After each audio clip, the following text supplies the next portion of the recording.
हो आप, जो 72 साल बाद ये जो सावन का महीना आया है, सोमवार से सोमवार तक का, कहते हैं इस सावन में जो सोमवार से सोमवार तक का सावन रहता है, सोमवार से शुरू सोमवार से विराम, अगर आपके घर में रुद्राक्ष है, आप रुद्राक्ष धारण करते हो या रुद्राक्ष अपने घर में रखते हो, तो उस रुद्राक्ष को छोटी सी कटोरी में रखकर या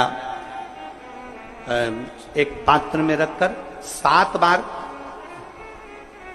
किसी भी अमावस पर, सावन में जो अमावस्या पड़ती है, ये सोमवार से सोमवार वाली सावन, इसके बाद वाले सावन का हम वर्णन नहीं कर रहा, हम इस सावन की बात कर रहे हैं। या तो अमावस, पूर्णिमा, त्रयोदशी, चतुर्दशी या प्रदोष, शिवरात्रि, अष्टमी, ये ऐसी तिथियां हैं जो सोमवार से सोमवार तक का जो सावन होता है, सावन में कटोरी में रखकर, प्लेट में रखकर, थाली में रखकर 7 बार अपने घर में अगर रुद्राक्ष, तो उसको बलवान बनाने के लिए इसी सावन के महीने में 7 बार तो जल, 5 बार दूध गौ माता का, और 2 बार गाय का घी उस रुद्राक्ष पर लेपित करना चाहिए। और फिर उस रुद्राक्ष को धूप बत्ती हो या घर में गूगल की धूप हो, वो धूप बत्ती से उस रुद्राक्ष को सिद्ध कर लेना चाहिए।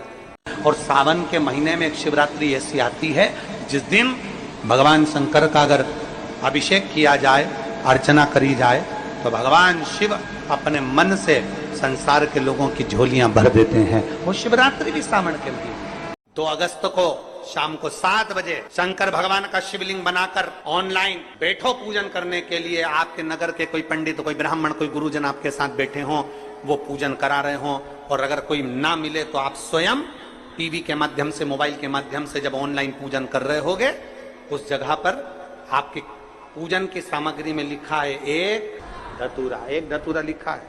इस धतूरे के पीछे के भाग में, क्योंकि ये जो सोमवार से सोमवार तक का सावन आया है, ये 72 वर्ष के बाद आया, इसके पीछे के भाग में यदि पीला चंदन लगाकर, अग्र भाग में लाल चंदन लगाकर आप जिस समय पर पूजन करेंगे और धतूरा चढ़ाने का समय आए, उस समय पर जब आप समर्पित करेंगे, तो ये भाव से समर्पित करें कि हमारे घर में जो क्लेश है वो समाप्त करें भोलेनाथ, और श्री शिवाय नमस्तुभ्यम बोलकर वो धतूरा भगवान देवादिदेव महादेव को समर्पित करिए। उसका फल फिर हमें बताना कि उसका फायदा मिला कि नहीं।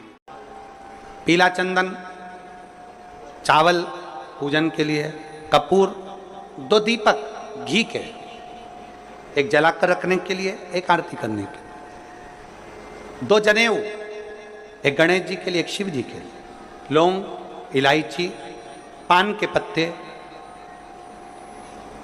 मिट्टी का पार्थिव शिवलिंग। अपने नगर में, अपने गांव में, अपने गमले में जो मिट्टी हो उसका पहले से शिवलिंग बना के रख लेना। 7 बजे तो सीधे पूजन चालू करेंगे, 8 बजे तक आप लोग पहले से शिवलिंग बना के रख लें, पार्थिव शिवलिंग मिट्टी का। 5 फल, मिठाई, धूप बत्ती, और शिवलिंग को पहले से बनाकर रखे, जिससे 7 बजे बैठते से ही पूजन चालू हो जाए। अपने अपने मोबाइल, टीवी चालू रखना है, ऑनलाइन पूजन करना है। अपने नगर में, अपने गांव में जो ब्राह्मण देवता हों, जो पंडित जी हों, जो आपके यहाँ आते रहते हों, महाराज लिंग पुराण से है ये, इसका नियम ध्यान रखें। क्या करना है? मिट्टी को लाना है, जल का छींटा देना, छींटा जरूर देना, घर में लेकर आए और जल का छींटा होना जरूरी। 2 दिन तक, 3 दिन तक मिट्टी रखी हुई है, और उसके बाद अगर आपने पानी का छींटा नहीं दिया है और आपने डायरेक्ट मिट्टी को गला दिया और उसके बाद बनाया, तो उसका कोई प्रमाण नहीं। जल का छींटा अवश्य, फिर उसको रख दें। 15 दिन बाद बनाओ, 4 दिन बाद बनाओ, 3 दिन बाद बनाओ, 2 दिन बाद बनाओ। शिवलिंग जब बनाओ तब उस मिट्टी को, जो कलश आपने रसोई घर में रखा है, चावल का दाना रखकर प्लेट के ऊपर, अर्थात उस कलश का जल उस मिट्टी में थोड़ा सा डालिए। क्यों डाला जाता है उसका भी भाव वर्णन किया है। अब भविष्य पुराण, स्कंद पुराण और अग्नि पुराण, इन तीनों से ले लिया गया, वर्णन किया गया। जब उस कलश का जल हम डालते हैं तो उस कलश में पितरों का भाव आ जाता है, अन्नपूर्णा का भाव आ जाता है, घर में लक्ष्मी का भाव आ जाता है, संपदा का भाव आ जाता है, पूरे 24 घंटे के अंदर एक क्षण के लिए रसोई घर में 33 कोटि देवता आते हैं, तो वो देवता का सारा भाव उस कलश के अंदर आ जाता है। और वो जल जब हम उस मिट्टी में मिलाते हैं तो गंगा, यमुना, सरयू, सरस्वती, ये 33 कोटि देवता में, तो इन सब का आनंद उस जल में आ जाता है। और वो जल जब हम मिट्टी में मिलाते हैं तो मिट्टी पवित्र हो जाती है, स्वयं कैलाश अधिपति को स्वीकार करने के लायक हो जाती है, निर्मित करने के लायक हो जाती है। शिवलिंग का निर्माण। अब शिवलिंग का निर्माण कैसे करना? मिट्टी में गला दिया पानी में। सबसे पहले शिवलिंग बनाने से पहले पात्र जो होता है उसके नीचे एक बेलपत्र रखिए, बेलपत्र भी सीधा भाग, और इस बेलपत्र की जो डंडी है वो उत्तर दिशा में रखना है थाली के अंतर्गत जब आप शिवलिंग का निर्माण करें, उत्तर। इसके ऊपर जो गलाई हुई मिट्टी है वो डाल दीजिए, और डालने के बाद सबसे पहले शिवलिंग का स्वरूप बनाना है। सबसे पहले नीचे की जलाधारी नहीं बनाना, क्या बनाना है? शिवलिंग का स्वरूप बनाना।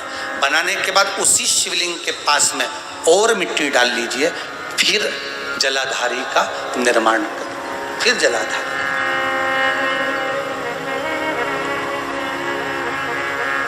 शिवलिंग जलाधारी निर्मित हो गई।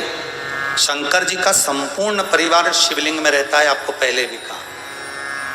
भगवान भूत अधिपति भूतेश्वर भगवान शिव का संपूर्ण परिवार शिवलिंग में।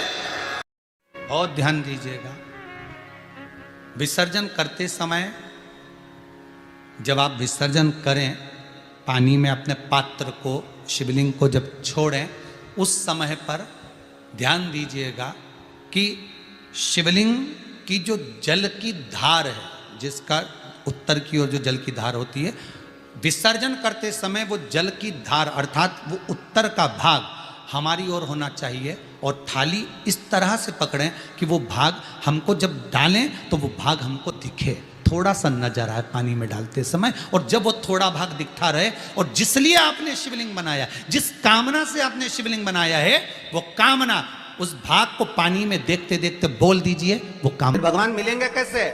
जैसे एक भक्त भगवान को ढूंढता है, और जब भक्त के हृदय में शीतलता, भक्त के हृदय में मौनता, भक्त के हृदय में नम्रता, भक्त के हृदय में जब वात्सल्यता, भक्त जब अहंकार से दूर हो जाता है, भक्त जब क्रोध से दूर हो जाता है, भक्त जब अहम से दूर हो जाता है, भक्त जब मैं और मेरे से दूर हो जाता है, भक्त जब क्रोध से दूर हो जाता है, भक्त जब अपने अभिमत्ता से दूर हो जाता है, तब भक्त को भगवान को नहीं ढूंढना पड़ता, तब भगवान भक्त को ढूंढता हुआ आता है।